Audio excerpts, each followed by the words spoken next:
ಬಿಹಾರ ತೀರ್ಪು ವಿಶೇಷ ಅಪ್ಡೇಟ್ಸ್ ನ ನೋಡ್ತಾ ಇದ್ದೀರಾ। ಬಿಹಾರದಲ್ಲಿ ಈಗಾಗಲೇ ಮತದಾರ ಎಲ್ಲ ಅಭ್ಯರ್ಥಿಗಳ ಹಣೆ ಬರಹವನ್ನ ಬರೆದಿದ್ದಾನೆ। ಎನ್ಡಿಎಗೆ ಸ್ಪಷ್ಟ ಬಹುಮತವನ್ನು ನೀಡಿದ್ದಾನೆ। ಮತ್ತೊಮ್ಮೆ ಬಿಹಾರದಲ್ಲಿ ಎನ್ಡಿಎ ಅಧಿಕಾರಕ್ಕೆ ಬರೋದು ನಿಶ್ಚಿತ, ಇದರಲ್ಲಿ ಯಾವುದೇ ಅನುಮಾನ ಇಲ್ಲ। ಈಗ ಘೋಷಣೆ ಆಗಿರುವಂತ 243 ವಿಧಾನಸಭಾ ಕ್ಷೇತ್ರಗಳ ಫಲಿತಾಂಶದ ಪ್ರಕಾರ 204 ಸ್ಥಾನಗಳಲ್ಲಿ ಈಗ ಎನ್ಡಿಎ ಅಭ್ಯರ್ಥಿಗಳು ಮುಂದಿದ್ದಾರೆ।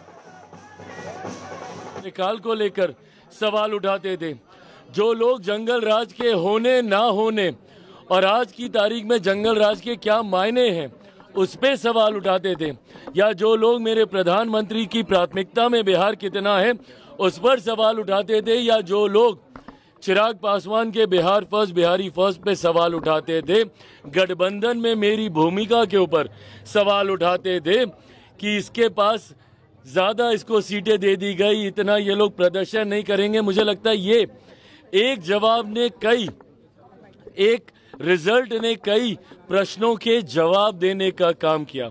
पर मैं मानता हूं कि अब यहीं से जहां एक तरफ मैं बिहार की जनता का धन्यवाद करता हूं, तो ये कतई संभव मेरे प्रधानमंत्री नरेंद्र मोदी जी के बिना नहीं हो सकता था।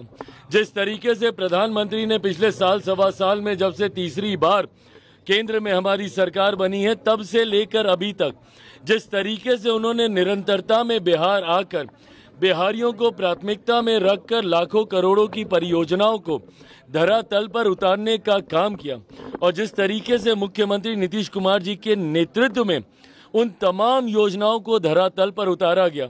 अगर मैं मेरे प्रधानमंत्री के शब्दों में कहूं तो नरेंद्र और नीतीश इस जोड़ी ने एक अपना कमाल करके दिखाया है, और मैं ये मानता हूं कि ये हमारे गठबंधन की ताकत है।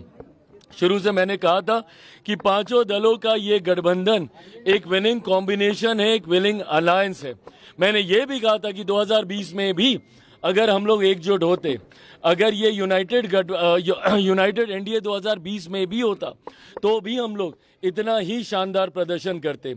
पर आज एक तरफ जहां यूनाइटेड एनडीए की ताकत देखने को मिली, तो वहीं राजद जो पिछले 5 साल से अहंकार की पार्टी बना हुआ था, और अहंकार की परिकाष्ठा देखिए कि अभी जनादेश आया नहीं है, और 18 तारीख को हम शपथ लेंगे। जनादेश को भी पार करते हुए महत्वाकांक्षाएं जब आपका अहंकार का रूप ले लेती हैं तो परिणाम यही होता है। ऐसे में जो लोग समझ रहे थे इतने समय से कि सबसे बड़ी पार्टी वो है, मैंने उस वक्त भी कहा था।